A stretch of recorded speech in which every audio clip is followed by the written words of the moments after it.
अस्सलाम वालेकुम वीवर्स, आज हम अपने मेडिकल टर्मिनोलॉजी सीरीज़ के पार्ट 30 में एक टर्म को डिस्कस करेंगे which is stenosis. Dears, stenosis का लफ्ज़ जहाँ कहीं भी आता है तो इससे मुराद नैरोइंग है। नैरोइंग से मुराद ये है कि वो तंग होना, किसी भी पार्ट ऑफ द बॉडी का तंग होना।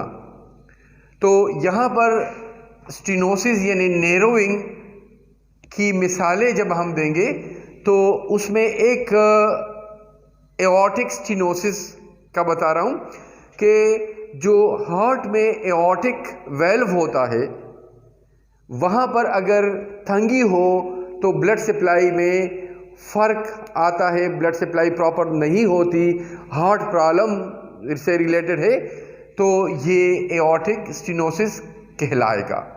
इसी तरह डायरेक्ट मैं पल्मोनरी स्टेनोसिस पे आता हूँ।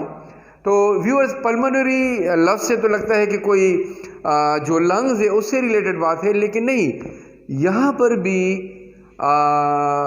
वही हार्ट से मुतालिका बात है। जो पल्मोनरी वेल्व है हार्ट का, उसमें तंगी अगर हो तो पल्मोनरी स्टेनोसिस इस्तेमाल होगा। इसी तरह पाइलोरिक स्टेनोसिस है।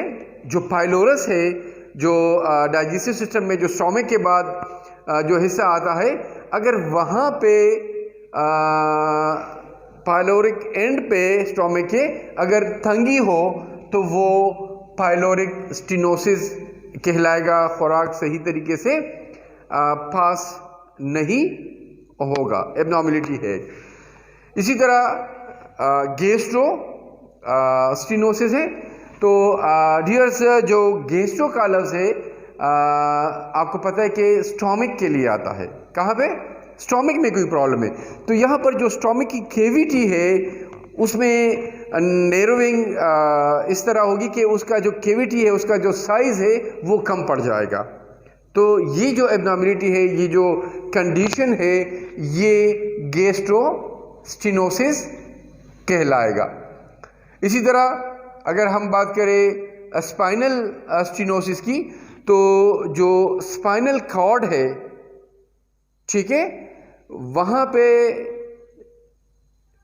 अगर कोई भी डिजेनरेशन हो, डिस्क में कोई प्रॉब्लम हो, और जहाँ स्पाइनल कॉर्ड जो है वो पड़ा है वहाँ पे तंगी हो, तो इस कंडीशन को स्पाइनल स्टेनोसिस कहलाएगा। जो अक्सर उसके जो वर्टेब्राज है, ख़ासकर जो इंटरवर्टेब्रल डिस्क्स हैं, उसकी कोई प्रॉब्लम, डिजेनरेशन या कोई डिस्लोकेशन वगैरह इसका बाइस बनता है।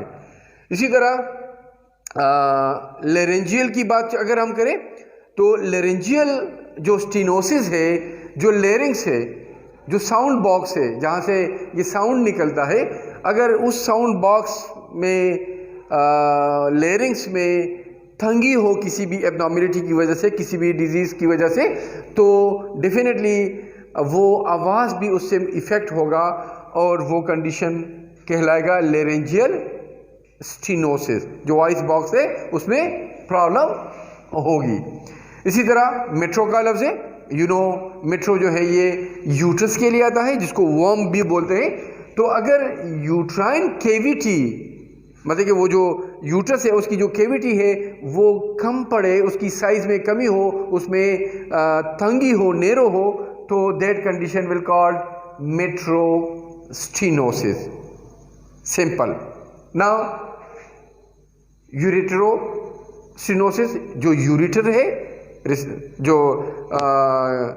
किडनी के बाद जो ट्यूब है वहाँ पे अगर तंगी हो, इस किस्म की ट्यूब नुमा नैरोइंग को अक्सर स्ट्रक्चर का लफ्ज़ भी कहा जाता है। स्ट्रक्चर, ठीक है।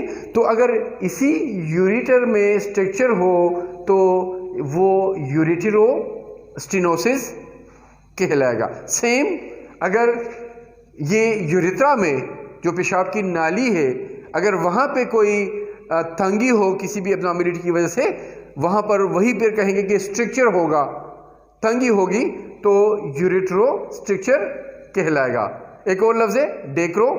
जो डेक्रो का लफ्ज़ is I told you I think before कि जो आंसू है उससे मुतालिक है। लेक्रिमल भी एक लफ्ज़ उसके लिए आता है, तो डेक्रो का लफ्ज़ आता है आंसू के लिए। तो जो लेक्रिमल डक्ट है वहाँ पे भी एक